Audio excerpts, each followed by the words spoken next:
Hello, yearbookers. Welcome to Yearbooks Live, the podcast for yearbook teams to learn everything you need to know about the yearbook business with your yearbook podcast for the real world. I am your host, your coach, your teacher, JP, coming to you from sunny South Florida. In today's episode, we're going to talk to Deanna Russo. Deanna is the PTA yearbook chairperson for Park Trails Elementary School in South Florida, in Parkland. What we're going to talk to her about today is a few things. One, content. They've sold a lot of yearbooks. They always do a fantastic job. What content did she use this year that she hasn't used in the past? This is a very unique yearbook for them this year, being that there's COVID, maybe kids aren't in school, etc. You know the drill. So she's added a lot of new content this year for the first time that they've never had, and we're going to talk to her about that. We're going to talk to her about yearbook sales. Again, not a lot of kids in school. How did you get the parents to buy into the program? We're going to talk to her about all of this and more on today's podcast. So sit back, relax, and let's get into it.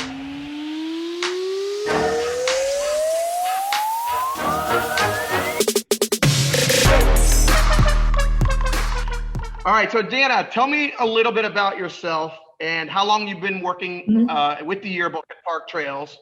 And tell me a little bit, how did you get started? How did you get roped in to being the yearbook person at Park Trails Elementary? Sure. I actually took over a yearbook from a previous PTA member, and she had been doing it for 5 years. So I knew that this year I would have some big shoes to fill. Yes. Now, how did they get you involved? I mean, you didn't come knocking on the door and say, hey, can I get involved in a yearbook, did you? It was more a matter of she was transitioning out. So someone else had to step up for that challenge. So I had watched her. I had learned a little bit about the process. So during the summer, we did some training. Unbeknownst to us, we wouldn't even be able to be in the school. But at the time, I said, I think I got this. And then the obstacles and challenges came our way. Yes, of course. Now, do you have any graphic arts experience or anything like that? Or you're just figured out software and you winged it? Like most people. I've been figuring it out and learning as I go for sure. So this has been fun. Good. A good experience. Okay, good. Excellent. It's interesting because, your school, we've been doing your school for a few years, and I can tell you that your school always has one of the highest sales when it comes to elementary schools. Also, your ad sales have always been very high. So whatever you guys have been doing over there has worked well. So it's good that you guys are on here today. That you're here today kind of giving everybody some feedback of how well you do it and how you do it. So it's real good feedback for everybody so they can learn from you, and I do appreciate it. This, like you said, this was obviously a very challenging year for schools in general, not just yearbooks, for schools, for everything. One of the issues that a lot of schools were finding this year, where do we find content? I don't have kids in the school. I might not have a photographer in the school. We don't have pictures. We don't have events. There's nothing going on. Tell me about the challenges with content and getting some of that content, and how did you guys overcome some of that content? Because I've noticed and I saw some of the content you guys are offering, and it's really kind of very cool the way you're doing it. Can you tell me a little bit about that? Sure. One of the biggest challenges, as you had mentioned this year, was that we didn't have any PTA members in the school to get the photos. So already starting out, we knew we'd have to get creative with how we'd obtain the photos to actually fill a yearbook this year. So what we wound up doing was we utilized parent engagement. So I'll give you an example. I actually can share this with you. Excellent. So we would post on social media some silly, funny, creative things. So this year we did a pet page, which was actually one of our biggest hits. And we wrote a little poem, send us your pet and your name. And we wound up filling 4 pages with children, teachers, with their pets. And I think by getting the parent engagement, it helped us really get the yearbook push going. Because not only now did the parents know we have a yearbook, because that was another big concern. I had parents reach out and say, will we have a yearbook? What will it look like? Is it worth to purchase? So knowing now that we had the engagement with the parents, they would send us funny pictures. They knew their children would be photographed and they would be in the yearbook. So that was these are some good tactics that we had used. And this was just one. We did a winter break one. Right. We did a spring break one. So when you say you had engagement, how do you guys do that? Do you do that through email? Do you do it through video in an email? Tell me a little about how you engage your parents. Sure. First and foremost, obviously, as everyone does, we have social media presence. So we have a Facebook page. We also do Instagram. We utilize our administrators to get these kind of flyers out to the teachers, which they then send to the parents via email. So we ensure that we reach parents at every aspect. If they don't have social media, they'll get an email. If they do have social media, they'll say, oh, where do I send it? What kind of pictures are you looking for? So by getting them involved, it really helped us not only with being able to put the yearbook together, which of course is a challenge of itself, but it also helped us to sell the yearbook because now parents knew for sure their children would be in it. So in years prior, we would go in and take pictures, teacher would send pictures. The parents didn't really know if they're going to purchase the yearbook and will the children be in any photos. This way, I think we did really well with sales because the parents were actually sending us the photos. So we were able to know for sure, oh, wow, I'm going to buy the yearbook this year. I know, my pet, my child, they'll definitely be in it. So I think it helped us not only with creation, but also with getting over the obstacles of selling. Okay, great information. So how do you accept the photos from these parents? Now I'm going off topic a little bit, sure. But as you keep talking, I'm thinking, wow, that's good stuff. How do you get these photos? I mean, in this software that you're using, there's a photo sharing service where parents can upload photos. Are you using that, or is it through email? Is there a special account that they use? Tell me a little bit about how you get the photos from parents. Sure. We created a specific yearbook photo account. So it's just an Gmail account. So we'll always say, send it to this account. And that way we have all the photos there. So if a parent ever says, did you receive this photo? Did you not? We have our folders on the side, all logged by the page of the yearbook it corresponds to. So we'll have a pet page folder. We put the emails in there, and then we create folders on my desktop this year, since I'm the yearbook chair, of each page. And we'll put the photos in there as we get them. So all through a Gmail account, nothing through the Pictavo account. The yearbook ads do go through Pictavo, but as far as the pictures, because we'll have to manipulate them again. Sometimes the photos will come in a little blurry. And I learned that from the yearbook chair last year. There's a tactic to fix them. So as soon as I get the photos, I adjust them, make sure they're clear, and then I start putting them in the yearbook. All right. You may be sorry you just said that, because I may be getting you on another podcast, another video later on about how in the world do you fix those bad pictures, because that is a topic upon itself that we need to resolve. So we won't talk about that today, but I promise you, we may reach out to you again. All right. So this year you talked about parents, asking questions. How are we doing a yearbook? What's it going to look like? Schools are having pushback from parents about even buying a yearbook this year. My kid's not even at school. There's no clubs. We talked about this a minute ago. So did you have that kind of pushback from parents this year about purchasing the yearbook? We did. We had pushback, I would say till about December, January, when we really started picking up obtaining the photos. I had parents call me and say, why am I going to buy the yearbook this year? Why are you advertising it? My kid's not in school. What pictures are you going to get? And it turns out those parents were the ones that sent us the most photos.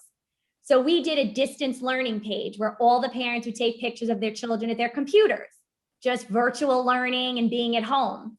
We always have a page for specials, which are our art, our music classes. So not only did the teachers send us pictures of the children in school, we also had the parents send pictures of their child, at the computer, or the children would take a selfie and send it. So we really were able to engage the parents and let them know, your children will be in, we're having a yearbook. This is my first year doing it. I'm not going down in flames. We're getting this yearbook done this year.